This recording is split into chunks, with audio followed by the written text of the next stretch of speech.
আসসালামু আলাইকুম সুফিয়ান ভাই, আমি একটা কিতাব অর্ডার করেছি, কিতাবুল ফেরওয়ানা। আপনি এটা জাগ্রত করে পাঠিয়ে দেন কুরিয়ার সার্ভিসে।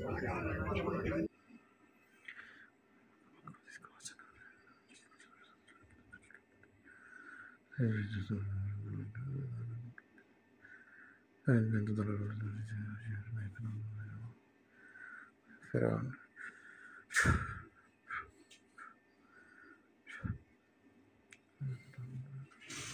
তো আমাদের একজন কাস্টমারের এই কিতাবটি তার নামে জাগ্রত করা হচ্ছে। এটা হলো এজাজনামপত্র, নাম হলো মোহাম্মদ আশরাফুল ইসলাম, মোহাম্মদ আশরাফুল ইসলাম বাচ্চু। ঠিক আছে, দেখেন ঠিকানা শেরপুর জেলা, দেখেন বিস্তারিত সব লেখাই আছে, ওনার নাম ঠিকানা। তো ওনার নামে এই কিতাবটা জাগ্রত করা হচ্ছে। তো উনি রিকোয়েস্ট করছে যে জাগ্রত করার সময় একটা ভিডিও দেওয়ার জন্য। ঠিক আছে, দাঁড়ান। তো যাই হোক, আপনারা দেখতে পারতেছেন জাগ্রত করার সময় একটা ভিডিও দেওয়া চাইছিল উনি। তো যাই হোক, সম্পূর্ণ ভিডিও দেখাইলে অনেক